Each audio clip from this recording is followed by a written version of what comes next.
Welcome back to my Victorian armchair project. The chair has been stripped back of all the old upholstery and rebuilt using traditional upholstery materials and methods. New arms and a new inside back. The seat has got fresh webbing added to the underside of the frame. I kept the old springs, which have been reinserted and lashed down to the seat base. Added in fibres of coconut husk and animal hair. Completed a lot of stitching on the seat base to make that front edge firm. And in the last episode, I made my single piping from a burgundy velvet and introduced you to the other fabric I'm using from Lewis and Wood. It's called wild rice, which I applied to the arm faces of the chair. The next area will be this front lip of the seat before I get to working on the outside arms and then the outside back. The front edge of my seat base will also be covered in the wild rice fabric. Before fixing it in place to my chair, I'm stitching a length of velvet piping along the top edge to give it a crisp, defined finish. We're going in with the wild rice, and I've pre-stitched my burgundy piping to the top. The fabric for the front of the seat is positioned under the seat lip. That's the rolled edge I created earlier during the first stuffing stitches along the front. To keep it in place while I work, I'm using long upholstery skewers, pinning the fabric from one arm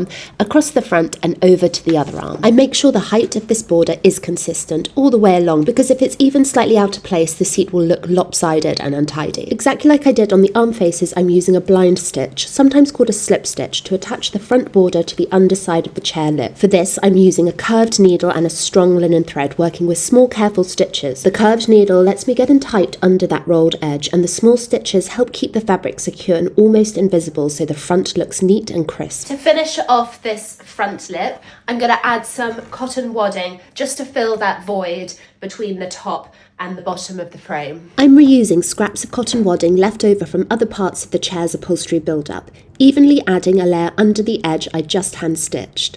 Any excess is pulled off along the bottom of the frame. I then stretch the fabric back over evenly and fix it down with upholstery tacks to the underside of my chair frame, making sure the tension is smooth and consistent. The fabric also needs to move neatly around the front chair legs and then be fixed to the underside of the frame. To do this, I make controlled cuts in the fabric so it can move in two directions at once.